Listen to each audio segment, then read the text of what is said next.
Esoterica, the podcast, where we discuss and review the unusual, offbeat, and out of print. Vinyl, VHS, board games, books, anything that strikes our fancy. I'm your host, Chris Schultz. And I'm Aaron Christian. And here we are. We are here. So we have another episode. Wow, yay. We made it to May. We didn't die from the Rona. Oh, don't curse us. Don't jinx us. Oh, I can't believe we are where we are. And hopefully by now things are better, or a little bit better. Hopefully. Maybe we went back to work 2 days ago. Maybe we didn't. Oh, that would be so nice. Yeah. I'm going a little stir crazy. I don't know about you. So I just started going stir crazy because it's finals week. So. I don't know about other people, but when it comes to jigsaw puzzles, like I'm not a big jigsaw puzzle person, but I put a call for help out to get some jigsaw puzzles to pass time.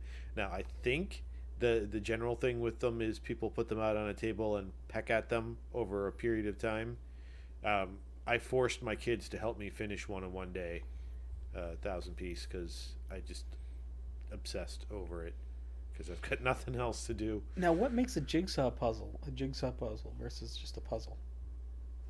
I know the saw. There's a saw called a jigsaw, and it uses a jig to saw. They use a jig to saw. Did not know that. But I'm mostly making that up. I thought that all jigsaw puzzles were like triangles. I don't know. Okay. I don't know. They were like they were more triangular in shape than square. Because we're looking at puzzle pieces right now. They're inherently a square or rectangle kind of shape. Like those were. I don't know. Okay. I don't know. Maybe we'll Google it at some point. We do have Google at our disposal, and we fail to use it. So we don't have a drink tonight because Corona. Yeah. But I think we should review spit. So swallow your spit. Okay. Okay. Warm, sticky, viscous. Yeah. Wouldn't use it to hydrate.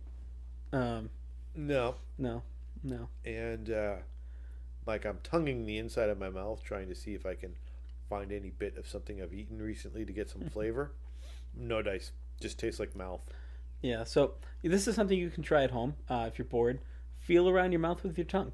Maybe you find something. Maybe you don't. Maybe you find a little present, like a gift you left yourself from dinner earlier. Who knows? Give it a shot. Don't be afraid. Be yourself. Corona. Are we always tasting mouth?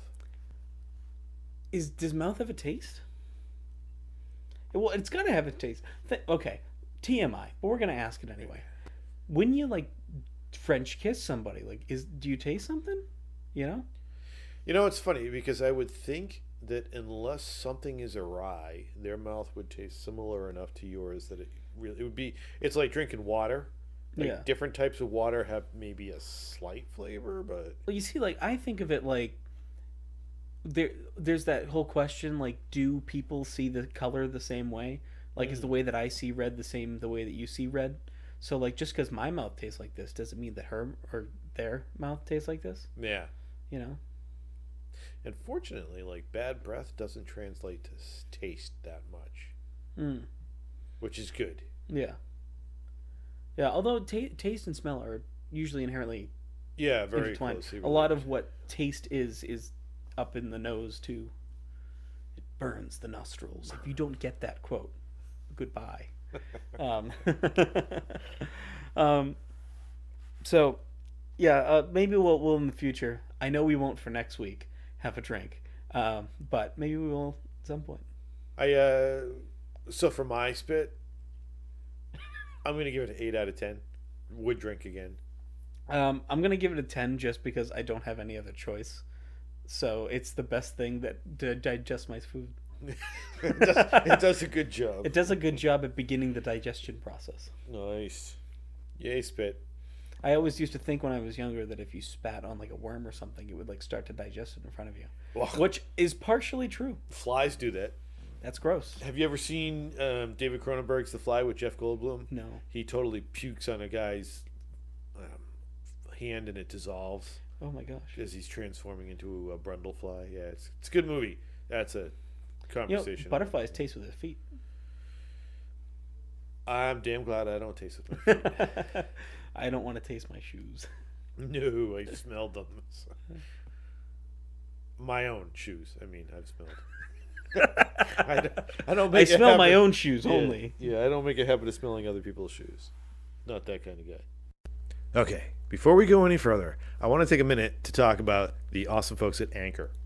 If you haven't heard about Anchor, it's the easiest way. In fact, it's the way that we make a podcast. Let me explain. It's free. There are creation tools that allow you to record and edit your podcast right from your phone or computer. Anchor will distribute your podcast for you, so it can be heard on Spotify, Apple Podcasts, and many more. And you can make money from your podcast. Best part, no minimum listenership. Ooh. It's everything you need to make a podcast in one place. It's so cool. We found the service, we started using it, we're making podcasts. Yeah, making podcasts, making money, having a good time.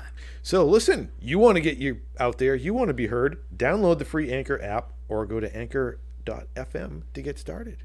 Thank you. So anyone who knows me knows that I am a big fan of breakfast cereals. Except for when the troop brings them on camping trips. Any kids bring sugar cereals. You guys can bring bran. Bran is better. Yes.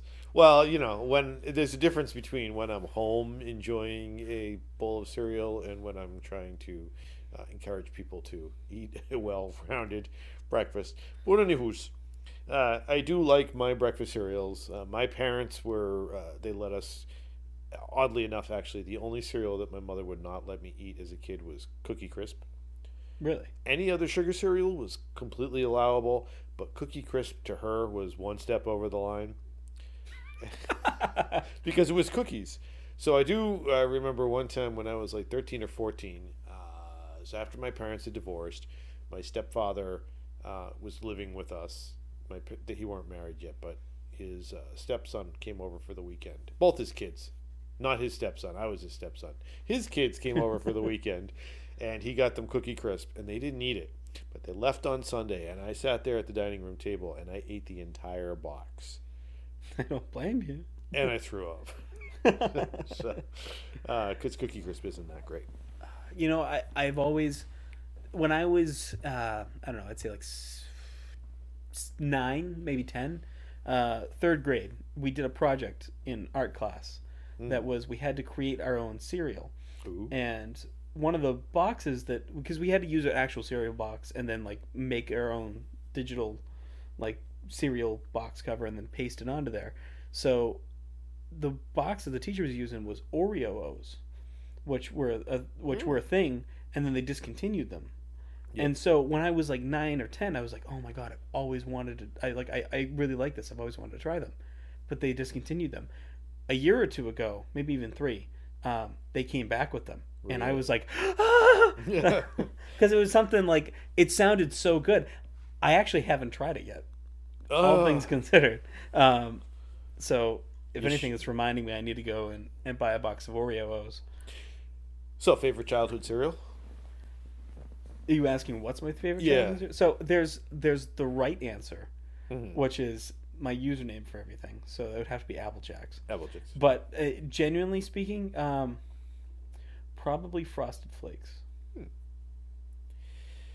Most of my favorite cereals as a child were discontinued, so I have some pain there. Fruit Brut was one of my favorites as a kid. It was one of the monster cereals. There's Count Chocula, Frankenberry, Boo Berry. Yeah, Count Chocula is still a thing. Yeah, well, those 3 are still around. Yeah. There was also Yummy Mummy and Fruit Brut. Yummy Mummy was all right, but Fruit Brut I really liked. In fact, I have a bobblehead over there. He's a werewolf with rainbow-colored overalls. I really like Donkey Kong cereal. And C-3POs and Pac-Man. Those were all really good ones. C-3POs. And they were actually figure 8s, but whatever. Yeah. It was Star Wars at my breakfast table, so I loved it. So Fruit Brut did make a reappearance a couple years ago. They did a limited run. That was kind of cool, but the of course the packaging has changed. Although I think Target had a small run of like retro box art, and I'm such a sucker that I go pay an extra $2 for a box of cereal because it has a reprinted cover from the 70s. But hey, whatever. I guess my favorite childhood cereal that is still being sold today is Captain Crunch. I might have to change my answer. You a fan of the Captain? I forgot about that cereal. I actually asked for it the other day. I said, hey, if somebody's going to the store, buy Captain Crunch. And they're like, no. Eat some of the crap we have here. Oh, Captain Crunch is so good. So since my stepdad works at the supermarket in the corporate office, we get a bunch of free samples of stuff. So right now at home, we have Frosted Flakes with like Lucky Charms in them. Like just the charms in the Frosted Flakes. And then we also have Rice Krispies treat cereal. So it's like not just Rice Krispie. It's like tastes like the treat, but it's a cereal. It's like going to the treat then back. Whoa. Yeah. It's like a deconstructed Rice Krispies. Yeah, and it's kind of cool. It's usually just like new versions of the same cereal that we get, but it's like we kind of get a sneak peek of what's going on. He kind of uses our judgment as to whether or not it's a good idea to bring into the store. So interestingly enough, I do have a memory of for a while, like Rice Krispies was doing a bunch of different flavors, and they had a frosted Rice Krispies, which would be essentially the same thing. Right. Captain Crunch berries used to be my favorite, but I stopped eating them after they changed the color of the berries from red to multicolored, because I was a stickler for the red. But before I leave the subject of Captain Crunch, number one, he's an admiral. If you look at his bars on his uniform, do you know what Captain Crunch's first name is? I did, but I don't. It's Horatio. Horatio Crunch. Yes. No. Horatio. No, it's not allowed. Captain of the SS Guppy. Yeah, his name's Horatio. That sucks. But so as much as I love my breakfast cereals, I noticed a disturbing trend. There is no female cereal mascot. The only thing I have to disagree with your not at all biased statement you just said is the word disturbing. Because I don't think that's a disturbing trend. I would have to say it's probably unintentional at best. Like, Well, I probably should have, if I realized we were going to dive into this discussion, I would have pulled up some research on this. Just a odd amount of research goes into the packaging designs for cereals, like the colors and shapes they use are all designed to elicit certain feelings as you're walking down the aisle. It's really creepy. To me, I'm like that somebody's putting that much thought into, because I just eat it because it tastes good. But it's to the point where, so I know right off the bat, some people are going to say, well, what about like Rainbow Bright or strawberry shortcake cereals?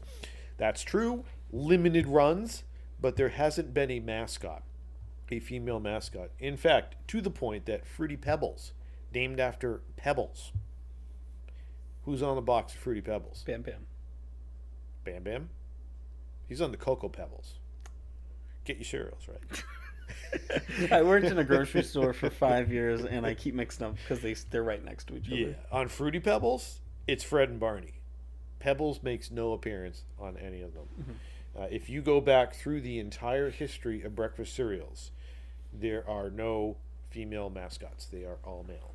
So the bunny for Trix is a male? Mm-hmm. It's a bunny. It's a bunny, but he's male. We sure about that? Yeah, it's a Trix rabbit. We sure that the Trix rabbit's a male rabbit? Yep. We sure about that? I'm positive. I think if it's an animal, we have the right to just choose.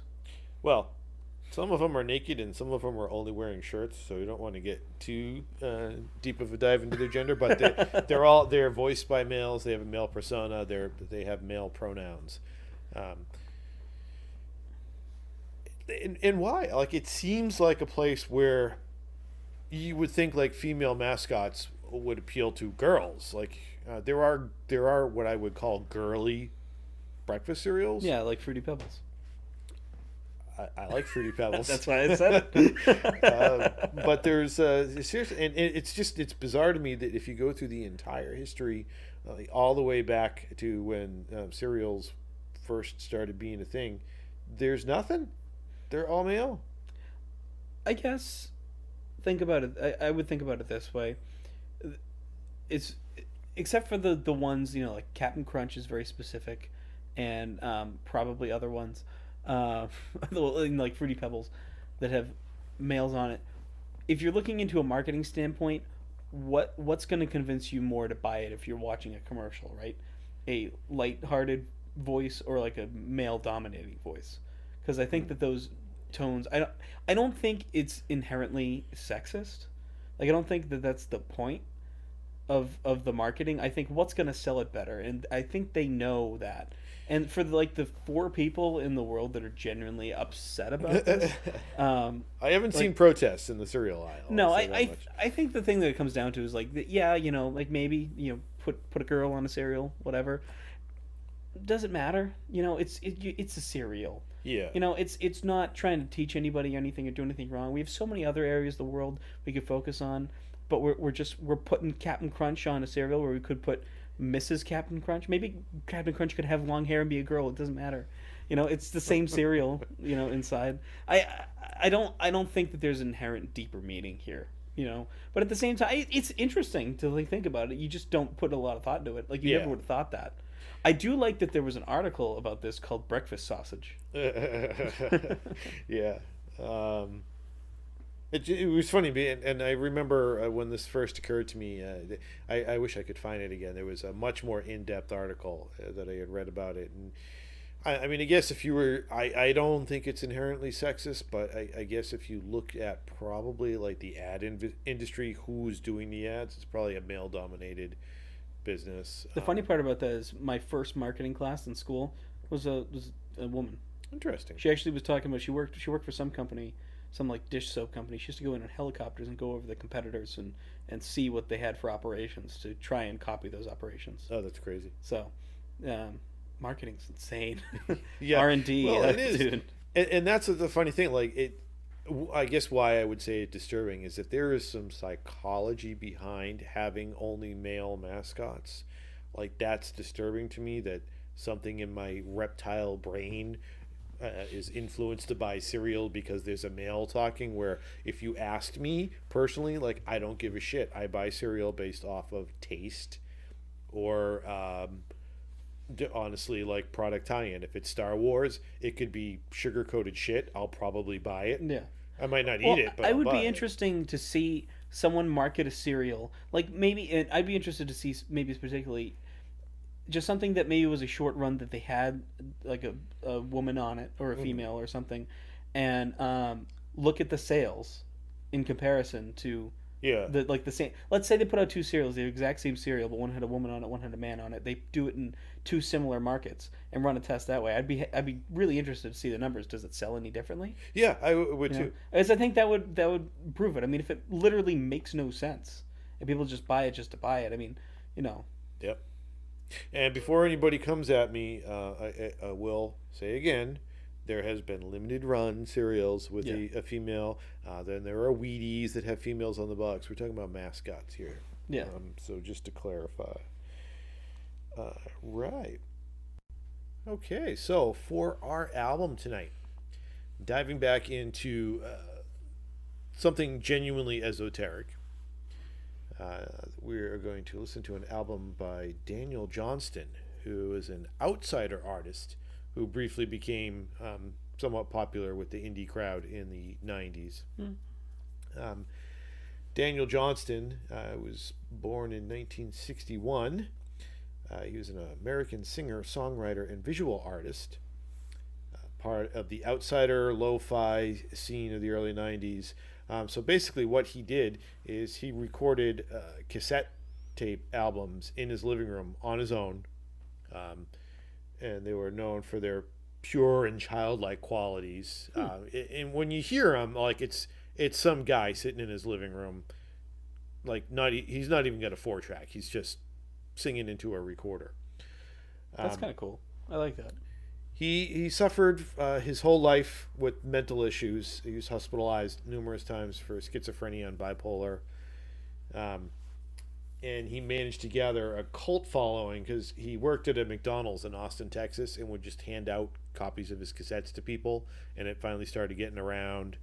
And then he gained some popularity um, when Kurt Cobain from Nirvana started wearing a T-shirt with the cover of his album on it. Huh. That's really cool. One of the things I'll say about Kurt was always really cool about trying to get the bands that he was into out and known. Like he covered Meat Puppets. A lot of people didn't know the Meat Puppets until their Unplugged thing. Yeah. And Daniel Johnston the same way. There's a fantastic documentary called The Devil and Daniel Johnston that's worth checking out if you want to take a deep dive into him and his works. The album we're going to listen to tonight is called Hello, How Are You? Which out of all his albums is probably the best known. The cover for that is what Kurt used to wear on his T-shirt. And I decided to go with it because it's 15 tracks. It's not a long album. And it's pretty diverse in the sound. A lot of times what Daniel would do is he kind of just had like one shtick he was working for an album. And he's got a lot of albums. So I thought this would be a good place for us to jump in and take a listen. Let me see. I'm just looking at the wiki here to see if there's anything interesting to say about this album. It's one of the most sonically varied of his early output. So that's why we're looking at this. He called it his unfinished album and was recorded in the midst of a nervous breakdown. So one of the things that I really like about Daniel, and one of the reasons I wanted to share him with people. So as you're listening to it, it's real lo-fi.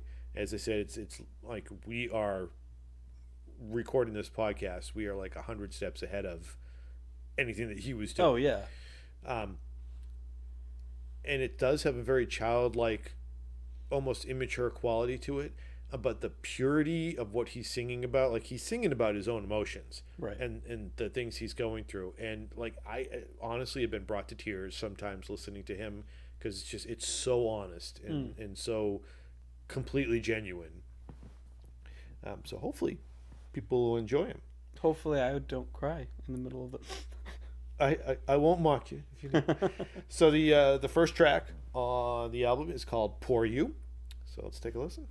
Every morning he got up, dreading each moment he had to be awake. He'd look at the floor and scribble on gum wrappers.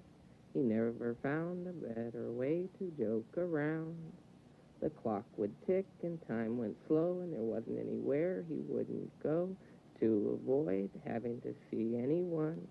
So that was a lot more lo-fi than I expected it to be. Like you were like, there's no 4-track. I'm like, oh, is it maybe he's like playing guitar or something? No, there's nothing. Yeah. He's just singing. It's been a while since I've listened to this album. Some of the tracks, he does tentatively use a guitar a few times. Mm-hmm. I think there's some piano and there's some experiment with noise collage and like tape looping. But yeah, that was pretty much just straight up singing.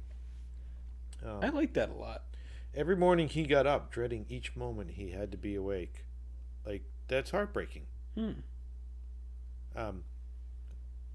I've had like bouts of depression in life, but I'm not bipolar. I'm not schizophrenic. Being aware of that is got to be. I can't even imagine living with like knowing you're crazy. Well, it's like what are the steps of, was it grief? The stages of grief. Yep. And like one of the things there is like acceptance. Mm-hmm. And accepting it is probably one of the hardest things to do. And if you're grieving the loss of your sane self, in a sense, and you're accepting that like these problems and things in life are inherently like that's who you are at this point, then that's difficult to grasp. Like I would have a hard time accepting that myself. Yeah. And it's great. I know again that somebody would take music as an outlet to work that out. So our next track is Big Business Monkey, which I'm on Lyric Genius right now. Song reveals Johnston's attitude towards big business and capitalism. He speaks directly to the owners of big business with criticism and warns of the meaninglessness of their selfish, money-driven pursuits. Oh, it should be interesting. Yeah. Everything's money. He's so cheeseburger with that cashier's smile. He runs his house like a Burger King manager. Completely different than what I was expecting. Yeah. What is he playing there? I'm not sure if that's like if he's got an accordion or if that's like a. I don't know if that's like some sort of keyboard kind of thing. I remember when I was a kid, I had this little keyboard, and it was electric, and when you turned it on, it filled with air, and it made this like. It sounded like an air hockey table when you turned it on, and then you'd play it, and I don't know, it's low tech. I thought it was kind of funny that the write up on Genius was almost like as longer than the lyrics in the song. But honestly, like I don't know enough about his father, but I get the feeling like maybe it's that line, he runs his house like a Burger King manager. I think it was more of a dig at his old man than like capitalism. Yeah. But that's me. Yeah, I don't know who that was singing. It was not Daniel. Oh yeah, that was Daniel singing. This is all Daniel. No. Yeah. So he got castrated right when this song was recorded. That's why. He had tight pair of pants on. Tight pair of pants on. So the next track is "Walking the Cow." So let's dive into that. Try to remember, but my feelings can't know for sure. Try to reach out, but it's gone. Lucky star in your eye. So I think the story behind this song is really interesting. Do tell. The title was inspired by an illustration on a wrapper for Bluebell ice cream depicting a young girl attempting to lead a reluctant cow by its reins. Walking the Cow. Walking the Cow. This song is also covered by Pearl Jam. Yeah, I was gonna play that while we were doing our thing in between takes, because I'm kind of curious to hear Eddie Vedder covering that. Yeah. Rock We Trust. It's funny at the very beginning that the pig goes oink. Do you remember? Did you have one of those things when you were a kid? And that's exactly what he's doing. He's playing with that at the beginning of the song. Family Guy does a thing on that where you pull it and a cow goes shazoo, but it was like a European one of those things. The long story short, they go through the whole episode and they get like teleported to Europe at some point, and they're like, I don't know where we are, but it's somewhere in Europe, and they go over to the cow and it's a shazoo, and that's how they know. I don't know, it's funny. Yes. All right. So our next track is "I Picture Myself with a Guitar." I see your face. I picture myself with a guitar.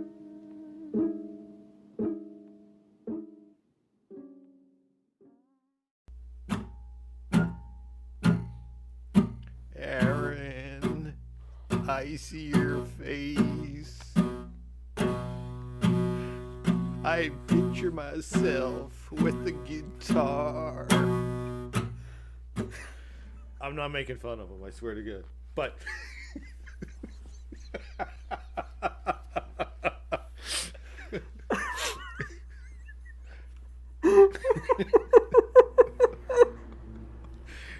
if anyone was ever interested, if I decided to pick up a guitar and sit in my living room and record a song, You heard it here first. that's what it'd sound like. Oh my god. So I did. I know some. We were reading. I was reading the wiki entry about this album. It mentioned that there's some tentative guitar playing on this album. I think we just heard it. Tentative. That's. I can understand why. If he had never played before and picked it up, and he pictured himself playing guitar. Oh yeah. So the next song is Despair Came Knocking. Despair came knocking at my door. I let her in for a while. She sat on the couch. Despair Came Knocking. I caught Chris off guard. I think that's great. Yeah, I did. I was getting distracted by. See, did you get it? What I just did there? What? I caught Chris off guard there. I thought it was great. Great. Oh, throwback. Full circle. So I feel like that was a very accurate description of depression. Mm. If you're personifying Yes. depression coming upon you, Yeah, I enjoyed how it felt. it felt depressing. Yeah, it almost felt like this like cagey bouncing around kind of like thing you might feel inside your head where you're just like struggling with everything going on in life. You know what I mean? Like how you might wrestle somebody, you just like go around the room and just like hit each other. Yeah, That's what wrestling is, kids. And I like the last line. Despair came knocking, and I let her in for a while. Like as we've been going through this pandemic, I've had days like that where I just wake up and I'm like, you know what? I'm just gonna like not do anything today. Yeah, I don't feel like dealing with the world. I haven't had that opportunity in a while. Oh, I need something to do. So that was a nice little ditty. Yeah, I enjoyed that. The next song is "I Am a Baby in My Universe." Just listen.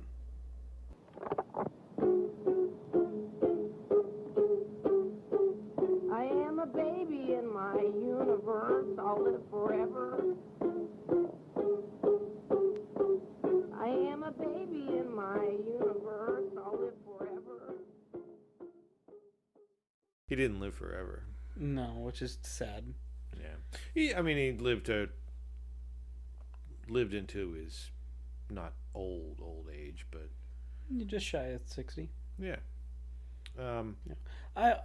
You know what? If you're gonna die, at least Pearl Jam played your music, Yeah. and I would take that as a compliment. And I like the sentiment in the song. It's simple. It's, I'm only 22. I'll live forever. I'm a baby in my universe. That's what I was gonna say. And again, I know I've mentioned this before. I always appreciate the fact that somebody takes the time to put the lyrics online and they have a website Yes. devoted to this stuff.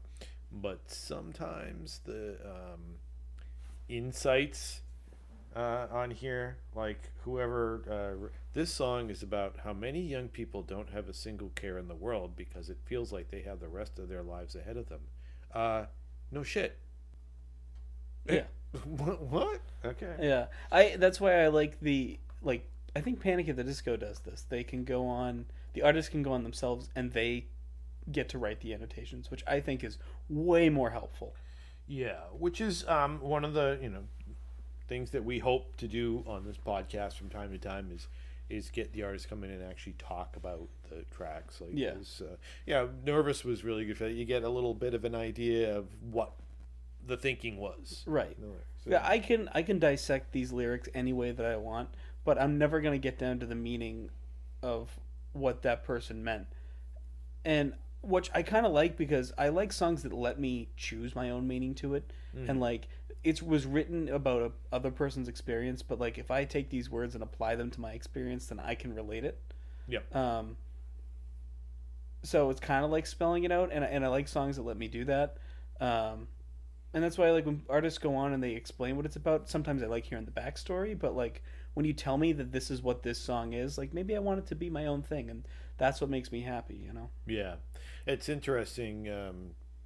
Jim Morrison of the Doors, he considered himself a poet, and I remember reading that a lot of the metaphors he uses are like his own personal, private metaphors. So there is absolutely no way to interpret it other than whatever your own personal interpretation is, because whatever imagery he's got, it's in his head. Yeah. Interesting. So this next track appears to be a very short one, Nervous Love. I got a nervous love.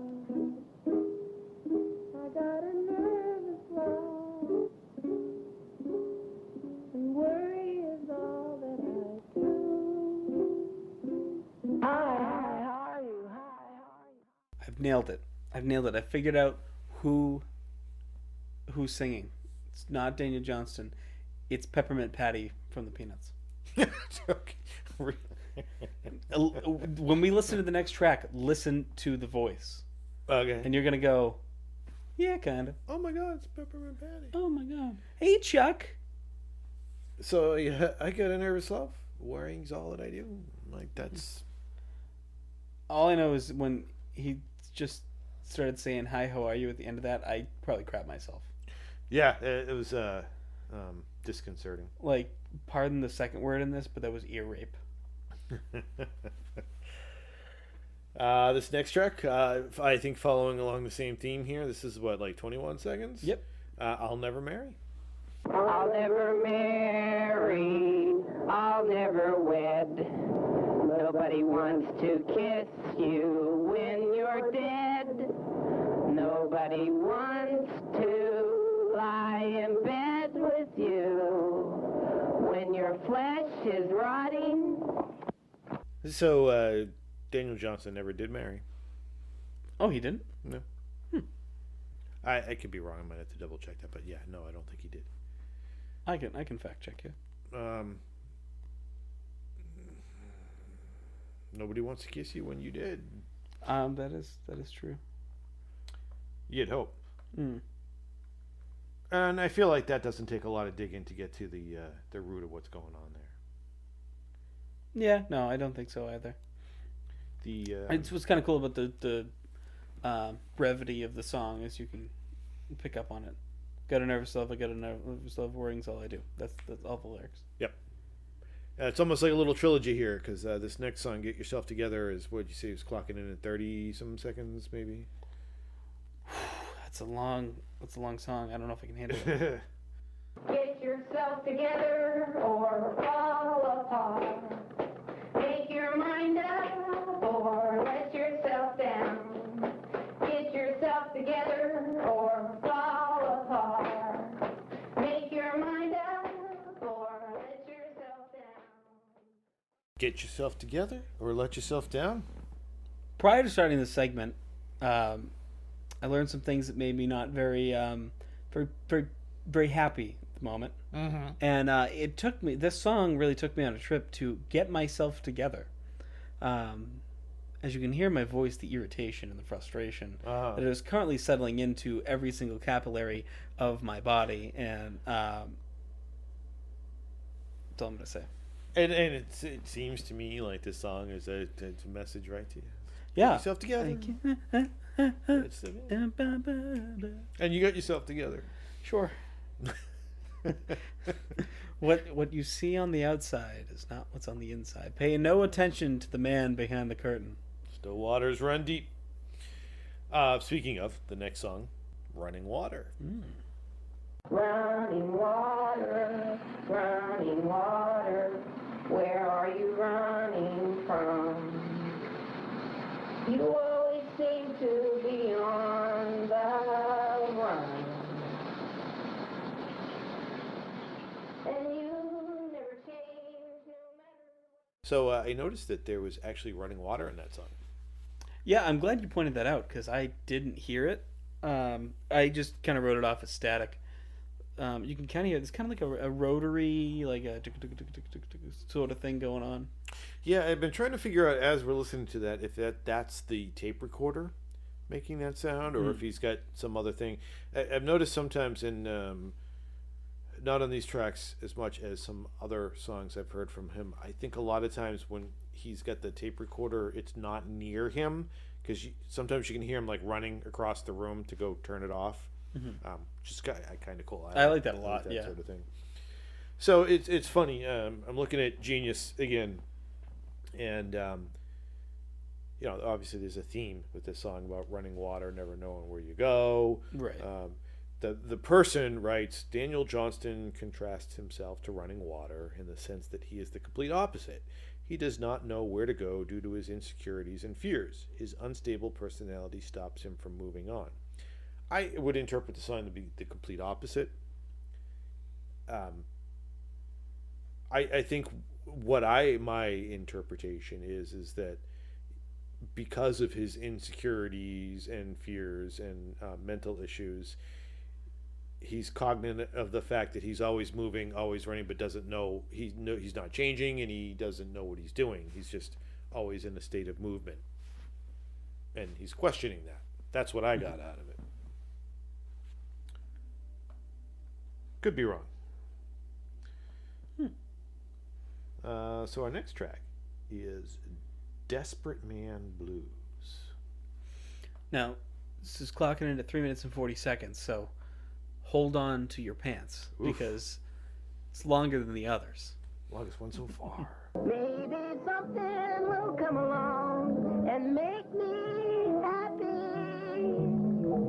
Happy. There ain't no fun in living anymore. I think the really cool part about that song was playing whatever that was in the background and then creating your own thing over it. You know, and I think we talked about it earlier, like interpreting songs your own way. And I feel like he did that. He took what this song sounded like, or the backing track, I'll call it, to this song, and created something based around it. And I think that's exactly what you're supposed to do with music. When people get upset about people stealing things and stuff like that, if you're taking it because you can't come up with something better, that's bad. But when you're taking it and repurposing it for something that you know you can create a different experience for, I think that's great. Like Dazed and Confused. You know, Led Zeppelin did a great version. I also like the original version. Yep. But they have two completely different feels. I don't know. Well, it's funny, listening to this song, a couple of things struck me. One, you know, the nakedness of talking about his own depression. Yeah. But honestly, like, I can't tell you how many times I've listened to an album that's instrumental, you know, maybe like a movie soundtrack or something that I'm very familiar with and fond of, and just bored riding around in the truck, like, I'll come up with my own lyrics and sing them to myself, whatever, just working through whatever's going through my head that day. And so he does that and then records it and then shares that with people. Like, Yeah. that's awesome. I think you got to be a little touched to take something like that. I call and it sun-kissed. Sun-kissed? Yeah. Which I know means tanned, but I think of the soda and how it's spelt, and I feel like that's what somebody... Maybe like star-kissed. Isn't it the tuna? Yeah. Charlie the tuna. You know, most people, like, honestly, like, if I'm riding around in the truck and I'm listening to, like, I don't know, let's say something from the Star Wars soundtrack, and I'm having a bad day and I sing to myself about it, I might even at the end of it be like, hey, that was pretty good, but I would never share that with anybody. So for him to record that and then, like, hand those tapes out to people, like, that's probably the mental illness that made him do it, but thank God, because that's really cool. Because then Kurt Cobain wore the t-shirt, so... Right. Desperate Man Blues. So the next track is Hey Joe, and I don't think it's... Yeah, I don't think it's Jimi Hendrix version. No, but let's see what Daniel had to say. Get back, get yourself together. Come on, come on.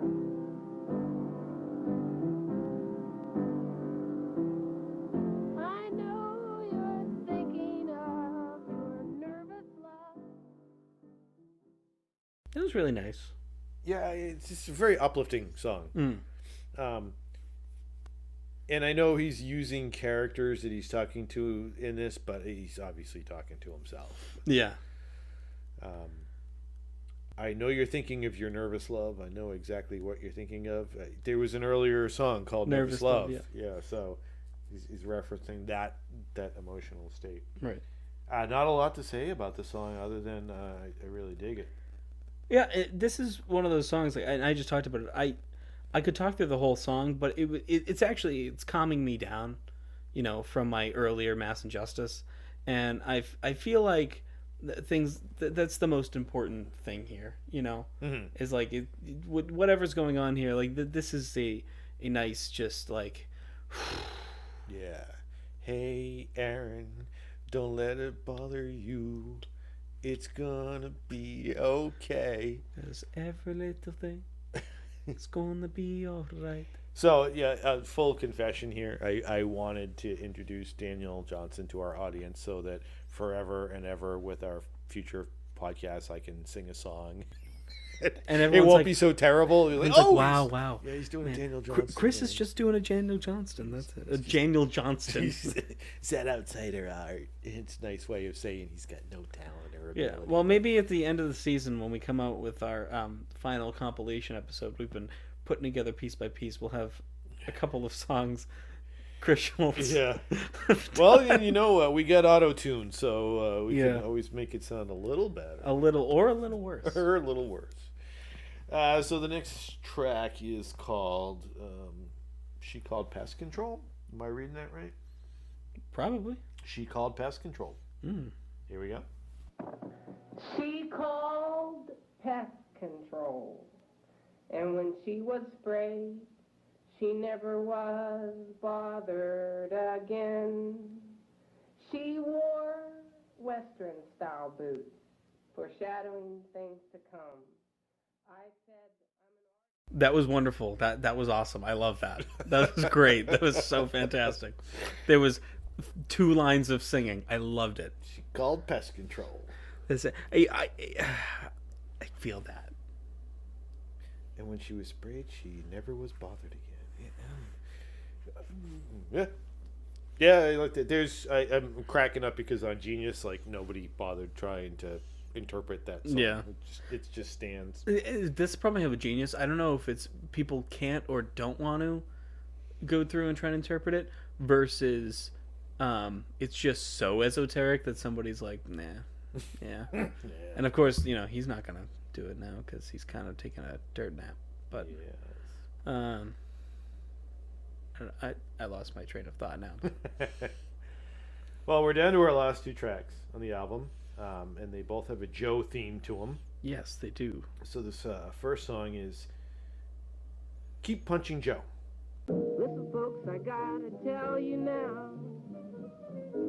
I've been singing the blues and walking the cow. That tell you my soul's like wanting water, hot or cold, now one or the other. I guess I lean towards the excessive. So he's doing that thing again with the backing track going on. Again, like coming up with your own whole like interpretation of what those set of notes were, whatever you want to call it. I think though that when he introduces himself in the beginning of the song, he uses a higher register that he has been for like pretty much most of the rest of the album, and then the person singing seems to be completely different than that person introducing him. So I think that a lot of what's leading up to this is some sort of subconscious talking and explaining these, feelings, and he's trying to personify multiple personalities in his head. Yeah. Well, and I think, again, this is just conjecture, but a lot of times that idea of putting on a mask or putting on a persona to sort of distance yourself from what you're doing so that you feel A lot of freer. COVID-19 terms you just used right there. Put on a mask and distance yourself. a lot of what, 19? COVID-19 Oh, stuff. COVID-19, yeah. It's Yeah. creeping into the subconsciousness. But, I think like a lot of times people feel more comfortable being naked and open about something if they put a barrier up to... Yeah. It's like saying asking for a friend when you're asking for yourself. Yeah. I think I really get a kick out of the fact, too, in this song that he references earlier songs on the album. I've been singing the blues and walking the cow.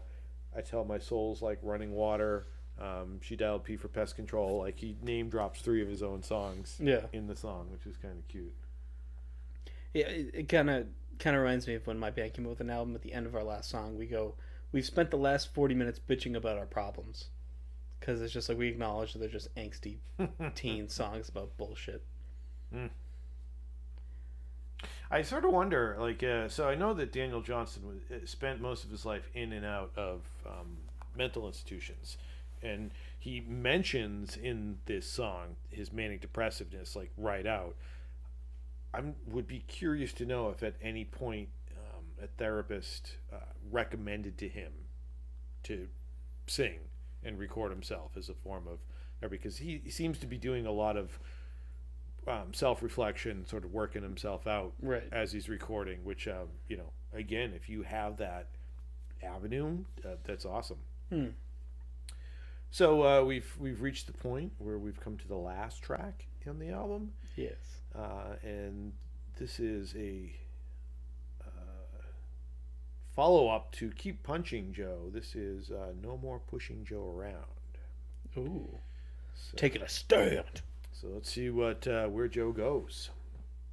No more pushing Joe around. No more pushing Joe around. There'll be no more pushing Joe around. He's up and punching now. You know they used to push Joe around. You could only push him so far till he fell down. But there'll be no more pushing Joe around. No more pushing Joe around.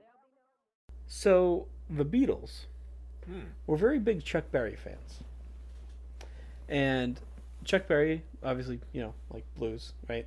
So the Beatles, not inherently, they're from England, so blues, the way that American blues kind of came about is not relevant to where they're from necessarily. But they're big Chuck Berry fans, so they covered the song Roll Over Beethoven. And George Harrison's actually the singer on that. When you listen, George Harrison double-tracked his vocals on that song. And he did it, but they don't line up perfectly. So you can hear sometimes, like, he messes up a word or two, and they, like, kind of catch up on each other at weird spots. That's exactly what happens in this song. What's a really cool cadence. It reminded me of that song, and how, like, kind of, it's a little bluesy in a sense, but it's more of a cadence, double tracked, and just really straight. And I think it's really, really, really cool. I love how it's almost a stream of consciousness, and he's just going through this thing, and we all can say that Joe is Daniel. Yes. Talking about himself, kind of shouting out to the sister-in-law, to his mom, to his friends, and then that little bit at the end that I take it all back, I take it all back, I take it all back, like that really kind of fucked with me a bit. And I can picture him like cradling in a corner in the fetal position, just like, I take it all back, I take it all back, I take it all back. Like I could understand like how maybe I won't like have an outburst and do physically that, but like in my head I could do exactly that. Yeah. You kind of just throw something out and hope that it sticks and everything's okay, and then you just realize like no, I can't handle putting that out. I remember this is going back to my grade school days. The teacher taught us about mnemonic devices, techniques you use to remember something, and we were talking about vocabulary words. Conflagration, big fire, and the technique he suggested to use to remember that is burning the flag, because conflagration. Mincingly, he always said, picture a Chinese girl walking across the street, mincingly, with little dainty steps, which is totally inappropriate nowadays, but the same thing. And I bring this all up because catharsis is a psychological term, and it's basically taking a mental shit. It's you take the stuff that's inside of you and you release it, sometimes in a violent manner, to get it out of you. And I sort of feel like maybe that's what this whole album was, a catharsis for him. And then at the end, he's kind of like, whoa, I take it back, like, I don't know. I don't know. Can't really ask him either. But yeah, I can tell you that I'm gonna walk away from this tonight and I'm gonna listen to more Daniel Johnston. I remember when he died last year. That really sort of affected me. I mean, I haven't listened to his music in a long time, but I was touched by his passing. And I threw on YouTube, and I was just trying to find songs, and there was a performance that he had done later in life, like probably a couple of years before he died, and it was I don't know the name of the song, but it was a song written about a girl that he was desperately in love with, and he didn't have any success because of the kind of guy he was, and I just like busted out crying. Listen, I had never heard the song before. Like, as much as I am familiar with Daniel Johnston, I didn't know that song, and it broke my heart. And then on the complete opposite of that, there's a fantastic track that is worth checking out called King Kong. You know the original. You know the movie King Kong. Yes. There's the original silent black and white one that Harry. Oh yeah, the awful one. The stop motion stuff. So Daniel Johnston has a song King Kong, and it's basically like he's just describing the movie. And it's this incredible song. Tom Waits does an amazing cover of it. But it's definitely, if you get the chance, check out King Kong. It's if you've never seen the movie, like, you know it intimately by the time the song's over. He not only runs through the entire movie, he starts talking about what was going on behind the scenes with the director and the special effects guy. Oh, that's awesome. I love that. It's awesome. You may just have to check that out. So that was hi, how are you? I feel like I've been opened up to a whole new world of things that I didn't know existed. And that's having zero musical talent. You know? Well, that's the thing about art that I always appreciate. And like I've said, I think I've said this a couple of times on this podcast. I have a deep love and appreciation for earnestness. Doesn't matter so much the technical proficiency, or even if it is listenable. If the intention behind it is pure and earnest, I love it. There's a lot of bad stuff out there that is good at heart. I think it comes down to beauty is in the eye of the beholder. Mm-hmm. Not the meme, but the truth, the actual state. You know, things like this that, you know, outsider music, lo-fi music. You know, most people my age and younger than me, and probably older than me too, won't like things that aren't like manufactured to be aesthetically pleasing. Mm-hmm. And this is not at all aesthetically pleasing, but to me, that's what's pleasing. Yeah, and I think, you know, like this album came out in 1983. So you've played a number of albums for us that that are emo. Mm-hmm. This is emo. Yeah. Like, you don't get more emo than this. And quite honestly, like, a lot of what we talked about when we talked about Fat Boys and Little Men, they're channeling like Seattle grunge through. No, they're channeling like their deepest, crap, like Black Sabbath and like the early people in the genre through Seattle grunge and stuff. The people that make emo music, like, they're also channeling, they're taking on things from, you know, the people that first started punk, which also really influenced like Kurt Cobain and such, who listen to people like this, and like the a lot of the bands that influence, like one of my favorite bands, My Chemical Romance, I've never heard of and I will never hear of again. Like, you know what I mean? They're the smallest and most esoteric kind of things that aren't mainstream now that create what is mainstream. And it defines them. And nobody talks about that, or they do talk about that and nobody cares. They care about what's new and what's relevant and pleasing to them at the moment, and not caring to look back at those things. So yes, this is emo, and I think emo comes from this. Mm-hmm. Like, people doing stuff like this. Like, yeah. Like, I could see, let's say you're, like, let's pick on Kurt. Let's pick on him. Here's somebody who's become successful. Mm-hmm. He's they were never mainstream, at least then, but, you know, he's a popular, famous musician. The band's on the top of the charts touring. And here's this guy who has no musical ability whatsoever. He's crazy, sitting in his living room, creating art. Yes. Yeah, with no interference. Like, even if we're going to go, like, let's look at The Residents, when we talked about their theory of obscurity, where an artist only produces true art when their ego is not attached to that. Like, this is pure art. There's no artifice here. There's nothing artificial. This is just pure and straight. And then the guy had a tragic life. I think I've become more of a fan just listening to this album. But, I'm glad I got to share that with you. And with I really enjoyed that. I will be revisiting that over the next few days. I cannot suggest strongly enough, and I will make sure that we have a link up to this, to the documentary The Devil and Daniel Johnston, which goes over his whole life, and the filmmakers actually spent a lot of time with him and his family, and it's interesting to see him struggle and get to know the person behind all of this.